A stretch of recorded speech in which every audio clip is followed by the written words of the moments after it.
नमस्कार सर्व शिक्षक बंधू आणि भगिनींनो, आज आपण आपल्या एका नवीन उपक्रमाला सुरुवात करत आहोत।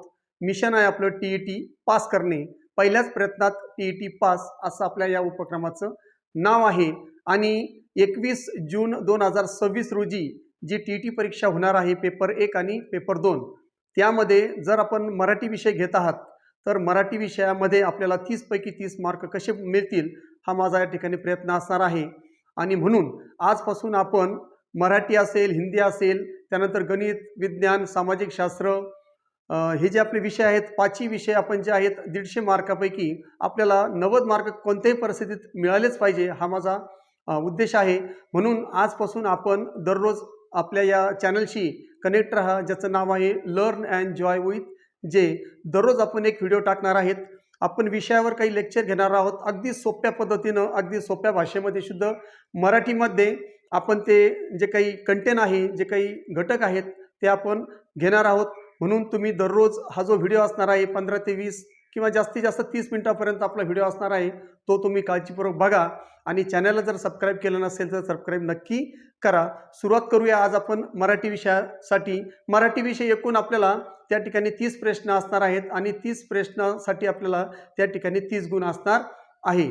त्यापैकी 15 मार्क जे असणार आहे ते व्याकरणावर असणार आहे, म्हणून व्याकरण आपलं पक्का असणं खूप गरजेचं आहे।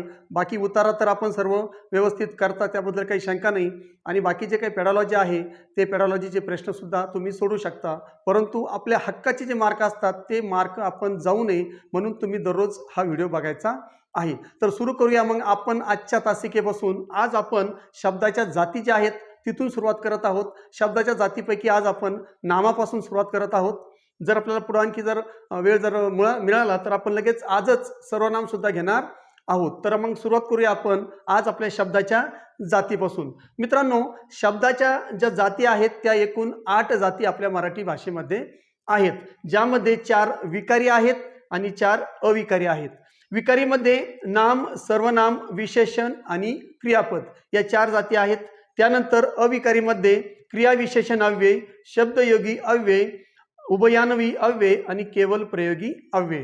तर अशा प्रकारे विकारी आणि अविकारी। विकारी म्हणजेच काय तर नाम, सर्वनाम, विशेषण, क्रियापद या ज्या जाती आहे यांच्या लिंग आणि वचनामध्ये जर बदल झाला तर त्या ठिकाणी क्रियापदामध्ये बदल होतो, म्हणून त्याला आपण विकारी असं म्हणतो। आणि अविकारी म्हणजे काय तर क्रिया विशेषण अव्यय, शब्दयोगी अव्यय, उभयान्वयी अव्यय आणि केवल प्रयोगी अव्यय यांच्यामध्ये लिंग वचन यांचा काहीही परिणाम होत नाही, म्हणून यांना अविकारी असं म्हटलं जातं। तर आज आपण काय करूया, सगळ्यात अगोदर नामाकडे जाऊया। तर आपण आता सुरुवातीला मराठी व्याकरणामध्ये नाम हे किती महत्त्वाचं आहे आणि म्हणून नाम आणि नामाचे प्रकार आपण आज अभ्यासणार आहोत। काळजीपूर्वक सगळ्यांनी या ठिकाणी बघायचं आहे, गरज पडली तर नोट्स देखील त्या ठिकाणी तुम्ही करत चालायचं आहे।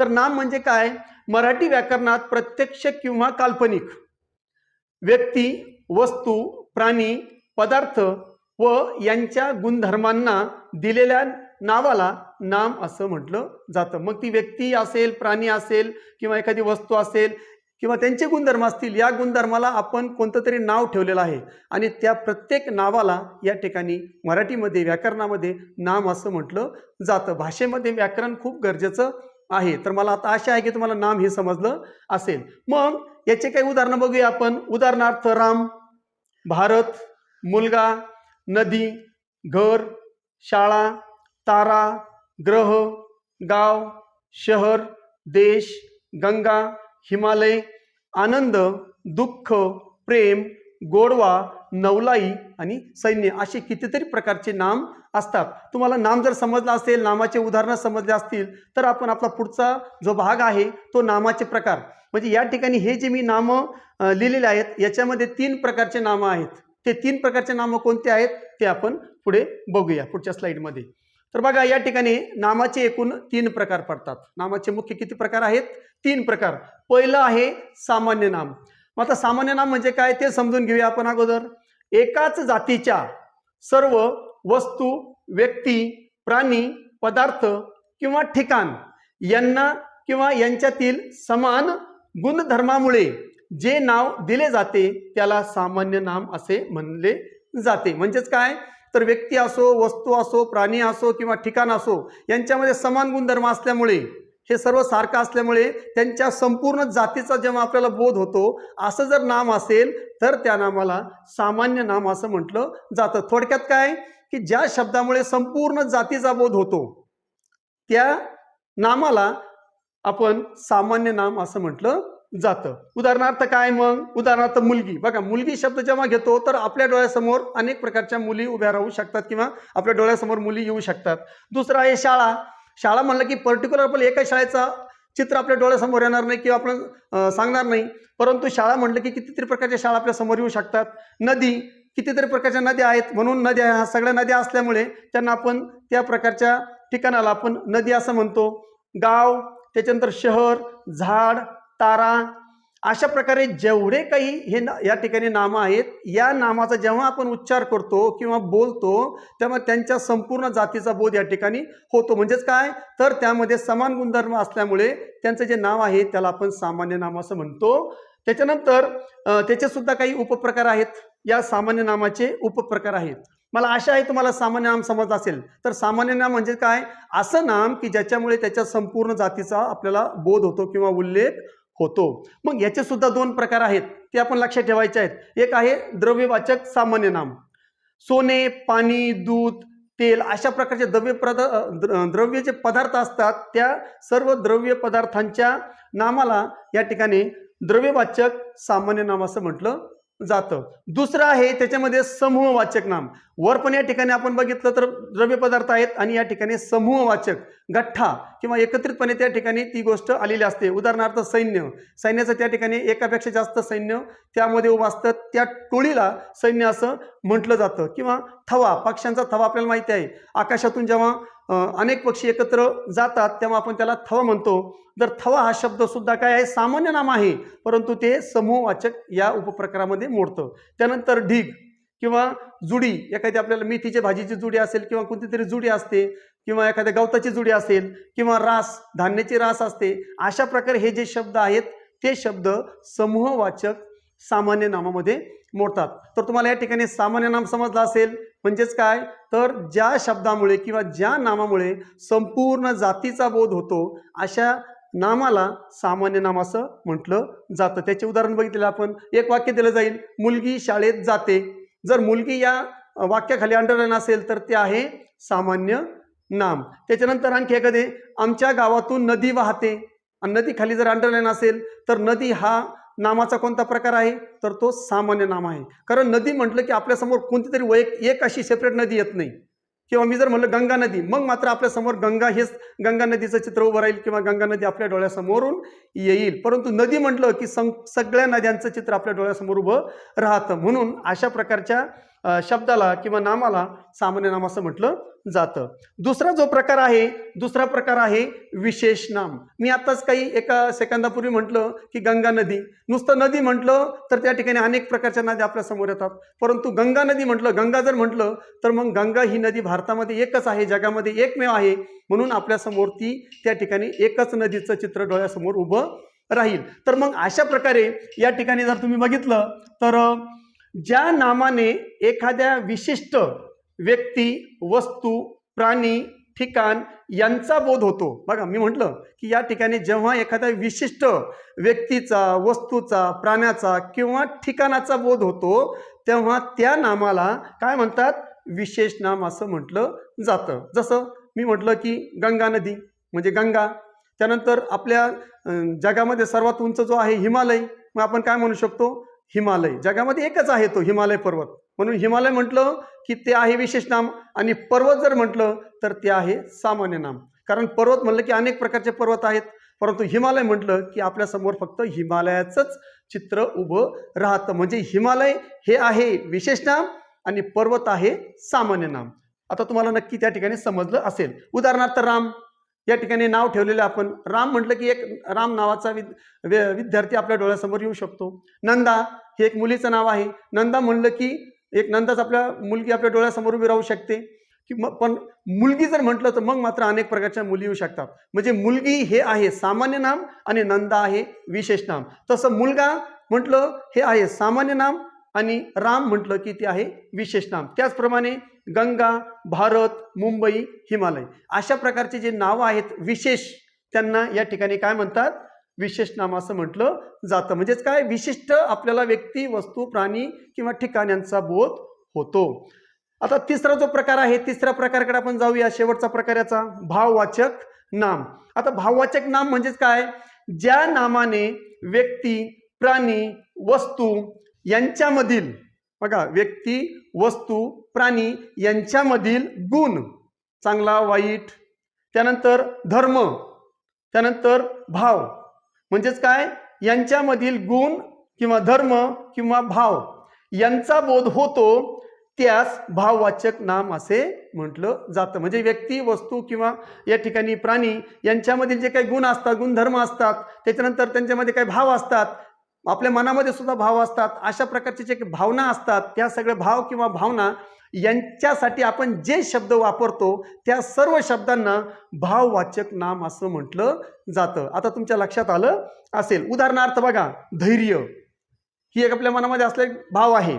शौर्य, चांगुलपणा, त्याच्यानंतर गोडवा, त्याच्यानंतर आनंद, दुःख, त्यानंतर सौंदर्य, नवलाई, अशा प्रकारचे हे सर्व जे काही गुणधर्म दाखवणारे जे काही शब्द आहेत, या सर्व शब्दांना भाववाचक नाम असं म्हटलं जातं. तर या ठिकाणी या भाववाचक जे काही आपले नाम आहेत, भाववाचक नाम तयार करण्यासाठी काही प्रत्यय या ठिकाणी असतात. मग ते कोणते प्रत्यय असतात? जे प्रत्यय लावून भाववाचक नामे तयार केली जातात. बघूया, ई हे एक प्रत्यय जोडलं जातं आणि भाववाचक नाम तयार केलं जातं. त्यानंतर ता, आई म्हणजे नवलाई, वा, की, गिरी, पण, पणा, व, त्व, मातृत्व, पितृत्व, अशा प्रकारे या ठिकाणी हे सर्व जे आहेत, हे सर्व येलो अक्षरामध्ये लिहिलेले जेवढे काही प्रत्यय आहेत, हे प्रत्यय जोडून त्या ठिकाणी भाववाचक नामे तयार केली जातात. मला आता आशा आहे की तुम्हाला तीनही प्रकार व्यवस्थित समजले असेल. म्हणजेच काय? नाम म्हणजे काय ते समजलं सर्वांना. व्यक्ती, वस्तू, ठिकाण यांच्या नावाला नाम असे म्हणतात. नामाचे मुख्य तीन प्रकार आहेत. एक आहे सामान्य नाम, दुसरा आहे विशेष नाम आणि तिसरा आहे भाववाचक नाम. सामान्य नामामध्ये काय होतो? संपूर्ण जातीचा बोध होतो. विशेष नामामध्ये फक्त एका विशिष्ट व्यक्ती, वस्तू, ठिकाणाचाच बोध होतो. आणि भाववाचक नामामध्ये व्यक्ती, वस्तू किंवा प्राणी यांच्यामध्ये असणारे जे काही गुणधर्म असतात, जे काही भावभावना असतात, यांना दाखवणारा शब्द असतो भाववाचक नाम. आणि आता मग सगळ्यात शेवटी आपण काय शिकलो? तर नामाची जी काही वैशिष्ट्ये आहेत, ती वैशिष्ट्ये काय आहेत ती आपण बघूया. नाम हे विकारी शब्द आहे. पहिलं वैशिष्ट्य काय? नाम हा विकारी शब्द आहे. म्हणजेच लिंग व वचनानुसार नामात बदल होतो. आपण पहिल्याच सुरुवातीला बघितलं की विकारी म्हणजेच काय? की त्या लिंग वचनानुसार त्याच्यामध्ये बदल होतो, म्हणून नाम हा विकारी शब्द आहे. दुसरं वैशिष्ट्य काय आहे? विशेष नाम एक वचनी असते, अनेक वचन त्याचं कधी होत नाही. विशेष नाम बघा, दुसरा जो प्रकार आहे विशेष नाम. विशेष नाम ओळखण्याची चांगली खूण काय? तर ते नेहमी एक वचनच असते, त्याचं अनेक वचन होत नाही. आणि तिसरी गोष्ट, तिसरं वैशिष्ट्य, भाववाचक नामे गुण, स्थिती किंवा क्रिया दर्शवतात. भाववाचक नामे काय दाखवतात?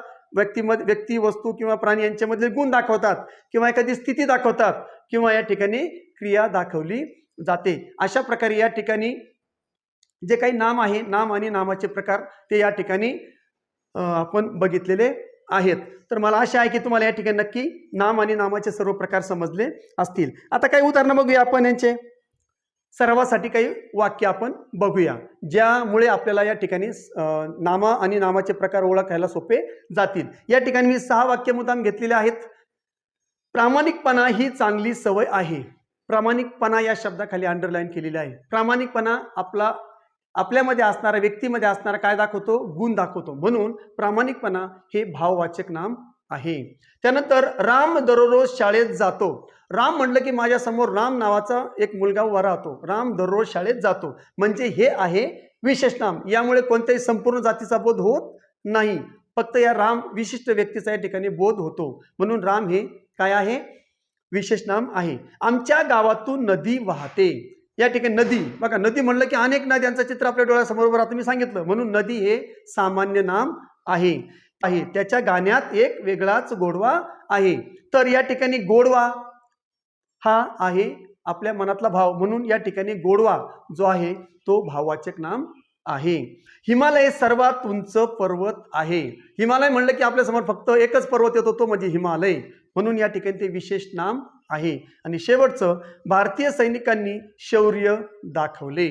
आता शौर्य हे या ठिकाणी आपण बघितलं, हे भाववाचक नाम आहे. अशा प्रकारे या ठिकाणी नाम आणि नामाचे प्रकार तुम्हाला समजले असतील, मी अशी आशा करतो. तर आपण या ठिकाणी नाम आणि नामाचे जे काही प्रकार आहेत, त्यानंतर सरावासाठी सुद्धा काही वाक्य आहेत ते आपण बघितले, नामाची काही वैशिष्ट्ये असतात ते सुद्धा अभ्यासले. आशा करतो की तुम्हाला हा जो व्हिडिओ आहे हा व्हिडिओ नक्कीच आवडला असेल आणि तुम्ही TETच्या पहिल्याच प्रयत्नामध्ये पास होणार आहात. मराठीमध्ये 30 पैकी 30 मार्क घेणार म्हणजे घेणार आहात याची मला खात्री आहे.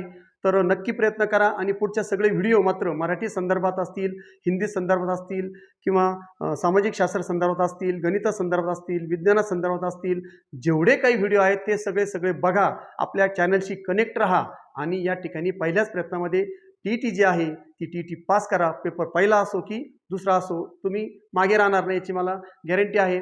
व्हिडिओ जर आवडला असेल तर नक्की ठिकाणी लाईक करा, शेअर करा, कमेंट्स करा आणि काही अडचण आल्या तर तुम्ही कमेंट्समध्ये मला पाठवा. फोन मात्र कुणी करू नका. पुन्हा भेटूया पुढच्या व्हिडिओमध्ये, ज्याचं नाव आहे सर्वनाम आणि सर्वनामाचे प्रकार. तोपर्यंत जय हिंद आणि जय महाराष्ट्र.